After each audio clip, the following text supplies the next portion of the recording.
progressive musicians and Sound Espressivo are hosting live auditions for our Laureate Gala at Carnegie Hall this summer. Auditions are open to soloists, composers, small and large ensembles. You can also audition for an opportunity to perform a concerto with the New York Chamber Players Orchestra. Don't miss your opportunity to receive a professional video recording of your performance on this world-renowned stage.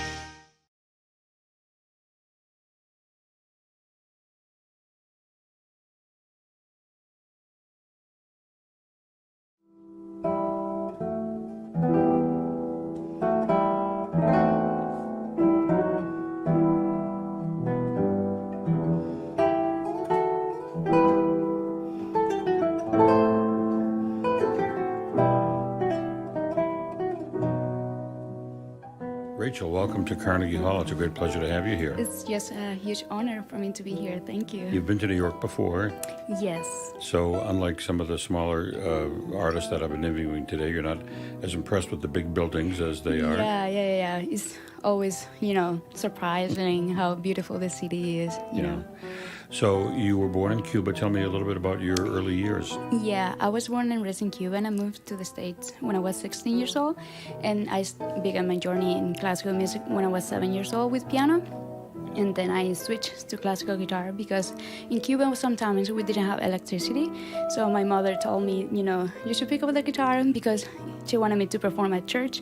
So that's our main goal, to expand the gospel of Christ through music. So she wanted me to perform at church, but she said, if there's no power light, how can you play the piano?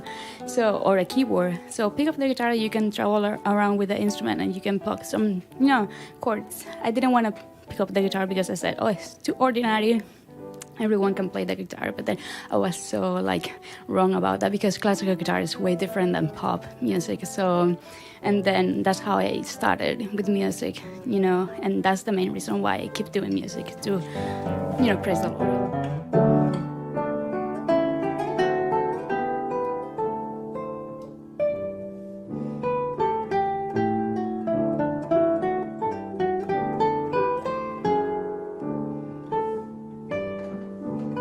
And how many years had you played the piano before you decided that you couldn't do it if there was no electricity? No. So in Cuba, at the age of 10, you are too old to continue as a pianist. So you gotta choose another instrument as your main instrument. Because I applied to the School of Arts when I was 10, and I began with piano when I was 7. And then I graduated from that school at the age of 14. And then continued as a classical guitarist when I moved here. And why did you pick guitar? Was that your choice, or? It was my mother's choice.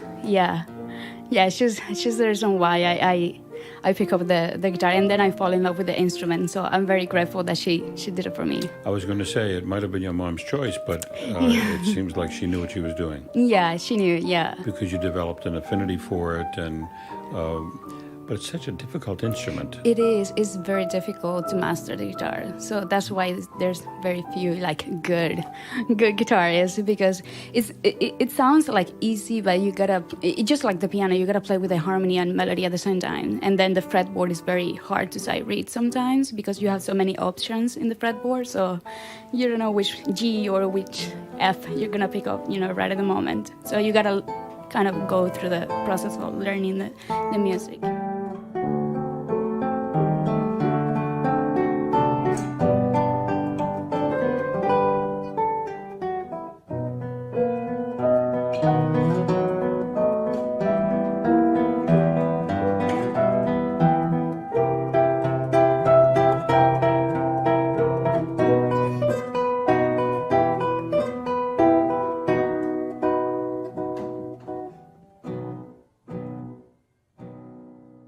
I'm not a musician, but I studied music enough to learn that in music, nothing is easy. Mm. I was telling the story earlier about a video I saw a long time ago of Pablo Casals, and he was giving a master class to a college kid at Harvard University. And they started with the Bach suite, I believe in C minor. And the opening is just a C minor descending scale. And the kid kept playing, and Casals stopped him. No, we have to study that scale. And the kid by the way, whose name was Yo-Yo Ma, was looking a little bit, it's just a scale. Maybe I'm interpreting it a little bit wrong, but they worked for 10 minutes. Oh, wow. On the descending scale. You must play it with feeling and of course. So it's more than just notes. Yeah, making music, just not playing automatically like a machine, phrasing the music. So how old were you again when you started guitar? I was 10 years old. 10 years old. Yeah. Yeah, and you've loved it ever since. And yeah. The beginning, when you're beginning the guitar or any instrument, it's so difficult. It is. What kept you going? Especially when you're a kid. All you want to do is play outside, especially in Cuba, that we go around in the neighborhood and we play. And then I had to do homework, regular school homework, math, geography, Spanish in Cuba, and then plus doing theory, musicology, practice your instrument. And I was very hyper when I was a little girl, so I didn't want to practice at all. So my mom had to, put me, to practice. But yeah, it kept me, the passion for Christ, so I can, share the gospel through music. So that's one of the main reasons why I kept doing music. One, I love it, and second,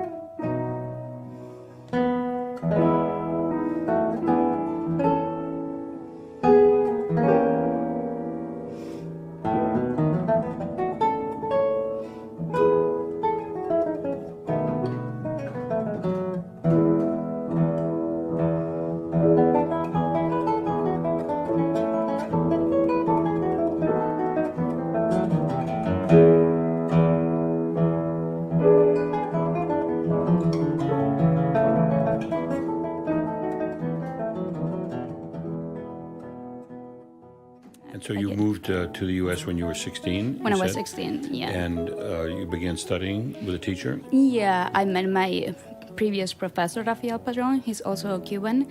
I met him when I recently moved from Cuba. I went to a conservatory where he was, teaching, and then he was my professor for 11 years. And then I went to the University of Miami. I did my bachelor's, master, and artist diploma with him. And then I was blessed enough to apply at Eastman with Dr. Nicholas Goluses, which is one of the greatest blessings that I have. So he's my current professor at Eastman. Tell me a bit about the Frost School. That's a wonderful. It is a wonderful. It's a wonderful town, and And you were there for the 4 years. I was there for 6, 4 for bachelor's, 2 for master's, and 1 for artist diploma. So yeah, I spent quite a lot of time over there, but it was amazing. Yeah, they have such a good program for classical musicians, and then the guitar program is building up very quickly. So yeah, I was fortunate enough to be there. In your years at Frost, what kind of repertoire were you performing? Well, a lot of repertoire, and I did a lot of chamber music, because sometimes as a classical guitarist, we used to perform by ourselves all the time, but I always been encouraged by my professors to do chamber music because you can learn from other instruments, especially from woodwind, that they have to, use their breathing technique in order to produce a sound. Sometimes when you're a pianist or a violinist or a plucked instrument as a guitarist, you don't need air to produce a sound. Sometimes when you finish performing, you say, why am I out of breath? Because you haven't taken a breath for 4 minutes. So, playing and collaborating with other instruments was my main, experience over there. Really? And what kind of chamber music calls for a guitar? Well, I did Piazzolla, I did Vivaldi, I did Bach, I did, many other composers that, that wrote for guitar and arrangements for guitar. Did you do any of the Bach lute concertos? No, but I did some other stuff with a cellist, and I also did the faya with a cellist, and then a percussionist, and then other Brazilian music, percussion and cello as well. So I love that. Yeah, I love the Vivaldi lute concertos. Yeah. One in particular, number 5. And I did the D major concerto Vivaldi. So yeah. And the second, is that the one where the second movement has a... That one. That's my very favorite piece of all, actually. Oh, for real? It's a wonderful piece. Yeah. It's kind of short, but it's beautiful, yeah. There's something magical about it. It used to be the theme song, quote-unquote, for a late night radio program in Boston when I was growing up, and it would always start with that piece, and I never forgot it. I still listen to it. Yeah, it's just beautiful, and it's very fun to play it. Yeah. And then you were off to Eastman, where you are now. Yeah, I love it there as well. And you're getting your PhD there. My DMA, actually. DMA. Yeah, DMA, which is not that intellectual like a PhD, but it's a doctoral program. It's a performance degree. Performance it's like degree. a doctorate in Doctorate performance. in performance, yeah. And what pieces are you working on for that? Well, I have been doing a lot of stuff. I recently did the Giuliani Concerto, which is the one that I'm doing tonight, the second movement. Which concerto? Ginastera? Giuliani, Mario Giuliani. Oh, no. Yeah, an Italian composer from the classical period. And then I'm doing tonight the Siciliana, which is the slow movement. It's just a dance, which is beautiful. And then the first and the third movement are more like upbeat, a little bit faster. But yeah, it's just a beautiful concerto, very demanding, very, very demanding. It's just like Mozart, that it sounds very easy for pianists. Sounds easy, but it's very difficult to play because if you messed up, everyone will notice that you messed up. There's no way that you can hide it. And it's with the string ensemble? Yeah. Well, as we just said, nothing is easy. Nothing is easy, yeah. And so you'll soon get your degree. Hopefully with God help. And then what's the future like for you? Well, I'm praying for management, for a manager to support me because I don't want to be a professor 100% of the time. I want to perform, I want to travel, and concertize. So that's my main goal after school, to get a management. Mm-hmm. Yeah.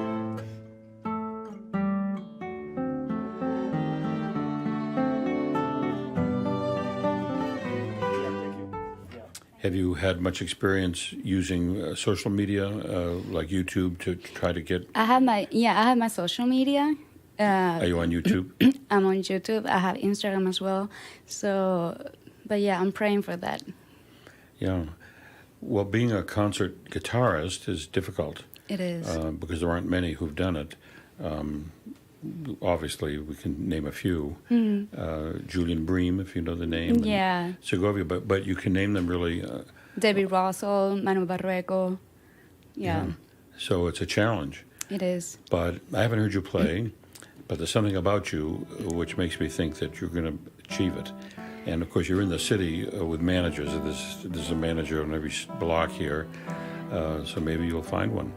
Who knows? I'm knocking on every door, and let's see which one is the one for me. Mm-hmm. Have you been speaking to managers? Have anybody expressed a little bit of interest? Yeah, Robert Berreta, Opus 3 management. Mm-hmm. So what's the name? Robert Berreta, I think. Uh-huh. I'm not 100% sure if I'm pronouncing the. But you're still talking with him? I just spoke to him this weekend because I didn't have the chance to talk to him before. But yeah, at the moment there's nothing available. But I don't lose hope because I always strive for the impossible because I have the God of impossible things. So he can open the door for me if he wants to. Have you put together in your own mind recital programs that you would do? Yeah, I think. If someone said to you, well, you're on in Detroit tomorrow night for a full-length recital, do you know what you would do? Yeah, I just did my last DMA recital at Eastman, October 21st, and I did some Spanish music, plus the concerto, the full Giuliani concerto, and I did a hymn with a wonderful singer as well. So, yeah, I'm ready. I think I'm ready. So, whether I'm not, who knows? But yeah, I believe that I'm ready to do that. Good. Well, you have a spark, and I think you'll find somebody to ignite it. And I wish you the best of luck. And I can't wait to see you tonight. Thank you. Thank you so much for your time. It's been a pleasure being here and meeting you. Thank you very much. I think the pleasure was all mine. Thank you.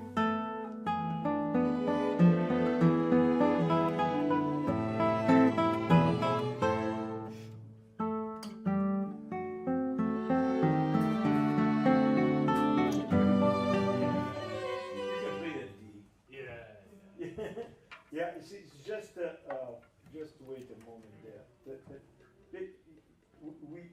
really need that D. We need that D. Again.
progressive musicians and Sound Espressivo are hosting live auditions for our Laureate Gala at Carnegie Hall this summer. Auditions are open to soloists, composers, small and large ensembles. You can also audition for an opportunity to perform a concerto with the New York Chamber Players Orchestra. Don't miss your opportunity to receive a professional video recording of your performance on this world-renowned stage.